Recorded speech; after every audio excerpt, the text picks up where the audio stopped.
Hello, నేను మిస్ఎస్ రావు.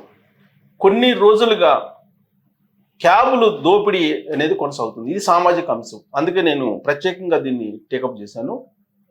కేంద్ర వినియోగదారుల శాఖ మంత్రిత్వ శాఖ కూడా స్పందించింది దీని మీద. స్పందించి ఓలా, ఊబర్, ర్యాపిడో లేదా ఇతర క్యాబ్ ప్లాట్ఫామ్స్ ఏదైతే ఉన్నాయో అవి చేస్తున్నటువంటి దోపిడీని ప్రశ్నించి అసలు మీరు ఏ విధంగా ముందుగానే టిప్ను వసూలు చేస్తారు, అడ్వాన్స్ టిప్ అనేదాన్ని ఎలా వసూలు చేస్తారు? సాధారణంగా 190 మంది క్యాబ్స్ వాడుతున్నారండి, లేదా ర్యాపిడో లేదా వెహికల్స్ 2 వీలర్స్ వాడుతున్నారు. వీళ్ళందరికీ గత కొన్ని నెలలుగా మీరు ఎక్కువ టిప్ రూపంలో 10 రూపాయలు, 20 రూపాయలు, 30 రూపాయలు, 40 రూపాయలు, 50 రూపాయలు, 60 రూపాయలు ఇలా ఎక్స్ట్రా మీరు కనుక పే చేస్తానంటే మేము వస్తాము అని చెప్పి వాళ్ళు ఆప్షన్ పెట్టారు. దీంతో ఇది ఒక పెద్ద మాఫియాగా మారింది. పీక్ టైంలో వాళ్ళు ఎవ్వరు కూడా యాక్సెప్ట్ చేయట్లా బుకింగ్స్ని. ఎవరైతే ఎక్కువ టిప్ ఇస్తా ఉంటున్నారో వాళ్ళకి యాక్సెప్ట్ చేస్తున్నారు. ఇది దోపిడీ అని చెప్పి కేంద్ర ప్రభుత్వం భావిస్తుంది. అంతేకాదు, ఆన్లైన్లో వీళ్ళు బహిరంగ వేలం వేస్తున్నారు క్యాబ్ రెంట్లని, క్యాబ్ సర్వీసుల్ని. అవేమో సర్వీస్ అంటారు, వాళ్ళేమో వేలం వేసేసి ఎక్కువ రేటుకి ఎవరు తీసుకుంటారో వాళ్ళకి మేము వస్తాము అన్నట్టుగా వేలం వేస్తున్నారు అనే దాని మీద కంప్లైంట్ వెళ్ళింది. దాని మీద కేంద్ర ప్రభుత్వం చాలా సీరియస్ అయింది. వినియోగదారుల వ్యవహారాల శాఖ మంత్రిత్వ శాఖ వినియోగదారుల మంత్రిత్వ శాఖ వ్యవహారాలది చాలా సీరియస్ అయ్యి దీని మీద ఇమీడియట్గా చర్యలు తీసుకోండి అని చెప్పి చెప్పడం జరిగింది. ఇప్పటివరకు ఏం చేస్తున్నాం, మనం క్యాబ్ బుక్ చేసుకున్నాం, వాళ్ళకి టిప్పు 10 రూపాయలు, 20 రూపాయలు, 30 రూపాయలు, పీక్ టైంలో అయితే 50 నుంచి 60 రూపాయలు ఇస్తేనే వాళ్ళు వస్తున్నారు. ఇంకొకటి ఏంటంటే వాళ్ళు కావాలని హోల్డ్ చేస్తున్నారు. వీళ్ళంతా ఒక పెద్ద మాఫియాగా ఏర్పడ్డారు. క్యాబ్ డ్రైవర్లు, క్యాబ్కి సంబంధించిన యాజమాన్యం అంతా కూడా ఒక మాఫియాగా ఏర్పడి టిప్పు ఇదిగో మినిమం 50 రూపాయలు ఉంటేనే మీరు యాక్సెప్ట్ చేయండి అని చెప్పి పీక్ టైంలో వాళ్ళు మాట్లాడుకుంటున్నారు. వీళ్ళకి గ్రూపులు ఉన్నాయి, కొన్ని గ్రూప్స్ కూడా ఏర్పాటు చేసుకున్నారు. సోషల్ మీడియా గ్రూప్స్ కూడా, వాట్సాప్ ఇలాంటి గ్రూప్స్ ఏర్పాటు చేసుకున్నారు. ఆ గ్రూపుల్లో వీళ్ళంతా ఒకటయ్యి వీళ్ళు యాక్సెప్ట్ చేయట్లా. ఇది ఒక పెద్ద దోపిడీగా మారిపోయింది. వినియోగదారులని నిలువున దోపిడీ చేసేస్తున్నారు. దీనికి ఓలా, ఊబర్, ర్యాపిడో ఇలాంటి ప్లాట్ఫామ్స్ ఎంకరేజ్ చేస్తున్నాయి. వాళ్ళ దీంట్లో యాప్లో ఇలాంటి ఆప్షన్ పెట్టారు. ఇలాంటి ఆప్షన్ పెట్టి వినియోగదారుల నుంచి దోపిడీ చేసేటువంటి కార్యక్రమానికి తెరలేపారు. దాంతో ప్రభుత్వం ఇప్పుడు రంగంలో దిగింది, కోర్టులు కూడా రంగంలో దిగినాయి. కేంద్ర ప్రభుత్వం వార్నింగ్ ఇచ్చింది ఆ సంస్థలకు వార్నింగ్ ఇచ్చి, ఇక నుంచి కనుక మీరు అడ్వాన్స్డ్ టిప్ కనుక వసూలు చేస్తే, అడ్వాన్స్డ్ టిప్ రూపంలో మీరు ఏమాత్రం వసూలు చేసేటువంటి ఆప్షన్ పెట్టినా కానీ మీ కంపెనీని బ్లాక్ చేస్తామని చెప్పి సీరియస్ వార్నింగ్ ఇచ్చింది. అంటే ఇప్పటి వరకు కొన్ని వేల కోట్ల రూపాయలు దోచేసాయి కంపెనీలు. క్యాబ్ డ్రైవర్లు మరి వాళ్ళకి వెళ్తారో లేదో, పర్సంటేజ్ వాళ్ళకి వెళ్తుంది. కానీ అడ్వాన్స్డ్ టిప్ రూపంలో కొన్ని వేల కోట్ల రూపాయలని ఈ ప్రముఖ ఓలా, ఊబర్, ర్యాపిడో కంపెనీలు దోచేశాయి గత కొన్ని నెలలుగా. దీంతో ఇప్పుడు కేంద్ర ప్రభుత్వం దాని మీద లుక్ చేసింది. దానికి సంబంధించిన న్యూస్ ఏంటి తాజాగా అనేది నేను చదివి వినిపిస్తాను మీకు. దేశంలో క్యాబ్ సర్వీసులు అందిస్తున్నటువంటి ఓలా, ర్యాపిడో, ఊబర్ సంస్థలపై యూజర్లు మండిపడుతున్నారు. అడ్వాన్స్ టిప్పుపై ఇటీవల central consumer protection authority CCPA స్పందించిన నేపథ్యంలో సోషల్ మీడియా వేదికగా యూజర్లు గళమెత్తుతున్నారు. దీన్ని దారి దోపిడీగా అభివర్ణిస్తున్నారు. తొలుత ఈ అడ్వాన్స్ టిప్ విధానానికి 2022లో కర్ణాటక ప్రభుత్వ మద్దతు కలిగినటువంటి నమ్మయాత్రి అని ఆ రాష్ట్రంలో ఇప్పుడు ఓలా, ఊబర్, ర్యాపిడో ఎలా సర్వీసులు ఇస్తుందో నమ్మయాత్రి యాప్ ఆ విధంగా సర్వీస్ను ఇచ్చేలాగా రాష్ట్ర ప్రభుత్వం క్రియేట్ చేసింది. ఆ నమ్మయాత్రి బీజం వేసింది దీనికి, ఈ పద్ధతికి. దాన్ని ర్యాపిడో, ఊబర్, ఓలా అందిపుచ్చుకొని యూజర్ల నుంచి వసూళ్లు మొదలుపెట్టాయి. 30 సెకండ్ల వరకు ఏ డ్రైవరు అందుబాటులోకి రాకపోతేనే టిప్ ఆప్షన్ను చూపిస్తున్నామని ర్యాపిడో పేర్కొంటున్నప్పటికీ టిప్ ఇవ్వనదే క్యాబ్లు ఈ మధ్యకాలంలో బుక్ కావడం లేదనేది యూజర్ల వాదన. ఇది నిజం, పక్కా నిజం. టిప్ ఇవ్వకపోతే వాళ్ళే యాక్సెప్ట్ చేయట్లేదు, యాక్సెప్ట్ చేసినా క్యాన్సిల్ చేస్తున్నారు. మళ్ళీ క్యాబు, ఆటో, బైక్, ఈ 3 క్యాబు, ఆటో, బైక్ వీటన్నిటికీ కూడా ఈ అడ్వాన్స్ టిప్ అనేదాన్ని ఇంప్లిమెంట్ చేస్తున్నారు. ఈ సేవల కోసం బుక్ చేసుకుంటే అడ్వాన్స్ టిప్ ఏమన్నా ఆఫర్ చేస్తారా, అప్పుడు బుకింగ్ త్వరగా అయ్యే అవకాశం ఉందంటూ వినియోగదారుల మొబైల్కు సందేశం వస్తుంది. యాక్చువల్గా మెసేజ్ పెడతారు వాళ్ళు, ఎవరు క్యాబ్ డ్రైవర్లు. ఆ క్యాబ్ డ్రైవర్లు ఏమంటారు, మీరు టిప్ ఏమని ఇస్తే మేము వస్తామని చెప్పి ఆప్షన్ ఇస్తారు. ఆప్షన్ పెట్టండి మీరు, మేము వస్తామని చెప్తారు. సో అలా మొబైల్కి సందేశం వస్తుంది. రైడ్ బుకింగ్ సమయంలో అడ్వాన్స్ టిప్ అంటూ 50 నుంచి 75, 100 కూడా చూపుతుంది. వర్షం పడినప్పుడు అంతే కదా, వర్షం పడినప్పుడు మీకు అసలు ఏ క్యాబ్ బుక్ కాదు. అప్పుడు బహిరంగ వేలం, అది బహిరంగ వేలం 100, 150, 200 ఇలా పెంచుకుంటూ పోతారు. ఎవరు ఎక్కువ ఇస్తే వాళ్ళకి క్యాబ్ వస్తుంది.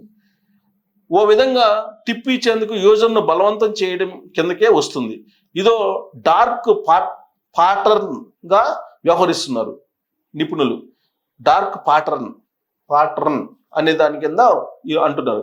మనకే తెలియకుండా మన చేత ఫలానా ఉత్పత్తి సేవలను వినియోగించుకునేలా ప్రేరేపించడాన్ని డార్క్ పాటర్న్గా వ్యవహరిస్తారు. ఇది మనకు తెలియకుండా ఆ ఫలానా ఉత్పత్తి సేవలను వినియోగించుకునేలా ప్రేరేపించడాన్ని డార్క్ పాటర్న్ అంటారు. సో టిప్ ఇస్తేనే రైడ్ త్వరగా బుక్ అవుతుందని యూజర్లను నమ్మిస్తున్నారు. దీంతో మనకు తెలియకుండానే సేవలకు అదనంగా చెల్లిస్తున్నామని పేర్కొంటున్నారు. ఒక క్యాబ్ సంస్థలే కాదు, క్విక్ కామర్స్ సంస్థలు ఈ డార్క్ పాటర్న్ను అవలంబిస్తున్నారు. సో ఇప్పుడు కామర్స్ వాళ్ళు కూడా ఇదే పద్ధతికి వాళ్ళు శ్రీకారం చుట్టారు. యాక్చువల్గా వాళ్ళు తొందరగా డెలివరీ కావాలంటే కనుక అదనంగా ఛార్జ్ వేస్తారు. మీకు 1 డేలో డెలివరీ కావాలంటే కామర్స్ వాళ్ళు దానికి అదనంగా ఛార్జ్ చేస్తారు. 2 డేస్లో కావాలంటే ఒక రకమైన ఛార్జ్, నార్మల్గా డెలివరీ కావాలంటే ఏం ఛార్జ్ ఉండదు. ఇలాంటివి ప్రవేశపెట్టింది కామర్స్. మరి కామర్స్ కూడా కామర్స్ ప్లాట్ఫామ్స్ కూడా ఇలాంటి వాటిని అమలు చేస్తున్నాయి. దాన్నే డార్క్ పాటర్న్ అంటారు అని చెప్పి చెప్తూ ఉన్నారు ఆర్థికవేత్తలు. సో ఇక యూజర్లు మండిపడ్డారు. ఇన్నాళ్ళు తమకు తెలియకుండానే అడ్వాన్స్ టిప్ మాయలో పడి అదనంగా చెల్లించిన యూజర్లు కూడా CCPA స్పందించేసరికి గలం ఇప్పుతున్నారు. CCPA అంటే కేంద్ర వినియోగదారుల వ్యవహారాల మంత్రిత్వ శాఖ పరిధిలో పనిచేస్తూ ఉంటుంది. అది ఇప్పుడు అది CCCA స్పందించింది, అంటే కేంద్ర ప్రభుత్వం స్పందించింది. ఇప్పుడు యూజర్లు అందరూ కూడా గలం ఇప్పుతున్నారు. ఇదో పెద్ద స్కామ్గా అభివర్ణిస్తున్నారు. నిజంగానే పెద్ద స్కామ్, కొన్ని వేల కోట్ల రూపాయల స్కామ్. కొన్ని నెలల నుంచి ఈ 3 సంస్థలు కొన్ని వేల కోట్ల రూపాయలని అడ్వాన్స్ టిప్ రూపంలో వసూలు చేశాయని చెప్పి మనకు ఆ డేటా చెప్తుంది. అడ్వాన్స్ టిప్ బెంగళూరులో స్టార్ట్ అయింది. ఇది బెంగళూరులో స్టార్ట్ అయింది, ఎందుకంటే కర్ణాటకలో అది స్టార్ట్ అయింది. తర్వాత ఊబర్, ర్యాపిడో, ఓలాకు వైరస్లా వ్యాపించింది అంటూ ఓ యూజర్ Xలో రాసుకొచ్చారు. టిప్ అనేది పొందిన సేవలకు సంతృప్తి చెంది కృతజ్ఞతగా ఇచ్చే మొత్తం. ఈ సంస్థలు మాత్రం అడ్వాన్స్ టిప్ని వ్యాపారంగా మార్చేశాయి. యాక్చువల్గా టిప్ అనేది ఎప్పుడు ఇస్తాం మనం? మామూలుగా వాళ్ళు సర్వీస్ చేసిన తర్వాత వాళ్ళ సర్వీస్ మనం ఎక్స్పెక్ట్ చేసిన దానికన్నా కూడా బాగుండి మనం సాటిస్ఫై అయితే అప్పుడు సంతోషంగా ఇచ్చేటువంటి దాన్ని టిప్ అంటాం. కానీ ఇప్పుడు క్యాబ్లు ఏం చేస్తున్నాయి, ముందుగానే మీరు అడ్వాన్స్ టిప్ పే చేస్తేనే నేను క్యాబ్ వస్తానని చెప్పి చెప్తున్నాడు. సో ఇది ఎక్కడా లేదు, ప్రపంచంలో ఎక్కడా లేదు. ఒక బెంగళూరులో ఉంది. బెంగళూరు నుంచి ఇప్పుడు ఓలా, ఊబర్ వాళ్ళు దాన్ని వైరస్లా వ్యాపారం చేశారు. ఇక ఈ సంస్థలు మాత్రం అడ్వాన్స్ టిప్ని వ్యాపారంగా మార్చేశాయి. టిప్ ఇవ్వనదే డ్రైవర్లు కూడా రైడ్లు స్వీకరించడం లేదు అని మరికొందరు వాపోతున్నారు. ఈ అడ్వాన్స్ టిప్ పూర్తిగా డ్రైవర్కే వెళ్తున్నాయా, లేదంటే దీనిపై కూడా ఆయా సంస్థలు ఏమైనా ప్లాట్ఫామ్ ఛార్జీలుగా వసూలు చేస్తున్నాయా కూడా తెలుసుకోవాలని పలువురు యూజర్లు కోరుతున్నారు. సో జనరల్గా ఏంటంటే మనం క్యాబ్ బుక్ చేసుకున్నప్పుడు ఒక పర్సంటేజ్ ప్రకారం డ్రైవర్లకు కొంత వెళ్తుంది, అలాగే ఆ ప్లాట్ఫామ్కి కొంత వెళ్తుంది. ఏది కంపెనీ ప్లాట్ఫామ్, ఊబర్ కానీ, ఓలా కానీ, ర్యాపిడ్ కానీ, అది పర్సంటేజ్ వైపు వెళ్తుంది. మనకి అడ్వాన్స్ టిప్ అని చూపిస్తున్నారు.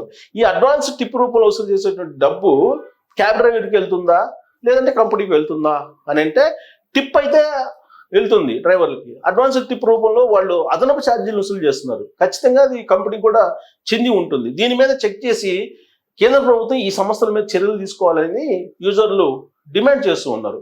యాక్చువల్గా క్యాబ్ డ్రైవర్లు కొంతమంది, అందరూ కాదు కానీ కొంతమంది చేసే అరాచకాలు మామూలుగా లేవు. ఎలా అంటే వాళ్ళు క్యాబ్ బుక్ చేసుకున్న తర్వాత మెసేజ్లు పెడతారు, ఫోన్ చేస్తారు, మీరు క్యాష్ ఇస్తారా, ఆన్లైన్ పేమెంటా, ఇవన్నీ అడుగుతారు. ఒక ఇంట్రాగేషన్ లాగా ఉంటుంది. చిరాకు లేసుద్ది. వాళ్ళు ఇచ్చేది సర్వీసు, ఆ సర్వీస్కి మళ్ళీ ఫోన్లు చేసి మీరు ఎక్కడుంటారు, మీకు కరెక్ట్ పాయింట్ రావాలా, మీరు నడుచుకుంటూ రావాలి కొద్ది దూరం, లేదంటే మీకు అమౌంట్ ఎంత, మీ అమౌంట్ ఎంత పడింది మీకు, ఇవన్నీ అడుగుతుంటారు. సో ఇలాంటి చిరాకులు లేకుండా సర్వీస్ ఉండాలి. కానీ ఇలాంటి చిరాకు కలిగించే సర్వీస్ని ఇప్పుడు ఈ ఊబర్ కానీ, ర్యాపిడో కానీ, లేదంటే ఓలా కానీ అందిస్తూ ఉన్నాయి. ఇలాంటి దానికి ఫుల్ స్టాప్ పడకపోతే రాబోయేటువంటి రోజులు ఇంకా దోపిడీ పెరుగుతుంది. ఇప్పుడు కొన్ని వేల కోట్ల రూపాయలు దోపిడీ చేశారు కొన్ని నెలలుగా అడ్వాన్స్ టిప్ రూపంలో. ఇప్పుడు కేంద్ర వ్యవహారాల శాఖ, వినియోగదారుల వ్యవహారాల మంత్రిత్వ శాఖ కాబట్టి సరిపోయింది సిసిపిఏ. మరి అది స్పందించకపోతే ఇది ఏ రేంజ్కి వెళ్ళిపోయింది ఈ దోపిడీ? అంటే కేంద్ర ప్రభుత్వం ప్రతి విషయాన్ని అబ్జర్వ్ చేసి ఎక్కడో దగ్గర దాన్ని కనుక ఫుల్ స్టాప్ పెట్టకపోతే ఈ దోపిడీ ఇలానే సాగుతూ ఉంటుంది. యాక్చువల్గా రికవరీ చేయించాలి అసలు ఆ కంపెనీల చేత. ఇప్పుడు కొన్ని వేల కోట్ల రూపాయలు కదా, ఎవ్రీ డే కొన్ని వేల కోట్ల రూపాయలు బిజినెస్ అది. దాంట్లో క్యాబ్ ఇప్పుడు యాక్చువల్గా దాని రేట్ 150 రూపాయలు 200 రూపాయలు ట్రిప్ రేట్ ఉంటే అదనంగా 60 రూపాయలు వసూలు చేస్తున్నారు. అంటే ట్రిప్ రేట్ కన్నా సగం ఎక్కువ వసూలు చేస్తున్నారు. మరి వీళ్ళ మీద చర్యలు తీసుకోవద్దా? ఇది దారి దోపిడీ కదా. దీని మీద చర్యలు తీసుకోవడానికి సోషల్ మీడియా వేదికగా చేసుకుని యూజర్లు కూడా ఒక పెద్ద ఎత్తున ఉద్యమం చేయాలి. ఉద్యమం చేసి ఇప్పటి వరకు ఎంత వసూలు చేస్తారో అదంతా రికవరీ చేసేలాగా చర్యలు తీసుకునేలాగా కేంద్ర ప్రభుత్వం మీద ఒత్తిడి తీసుకొచ్చేలాగా ప్రయత్నం చేయాలి. చేయకపోతే మరో రూపంలో దోపిడీ స్టార్ట్ చేస్తారు వీళ్ళు. మరి దీని మీద మీరు ఏం చేయాలనుకుంటున్నారు అనేది కామెంట్ రూపంలో తెలియజేయచ్చు. Thank you.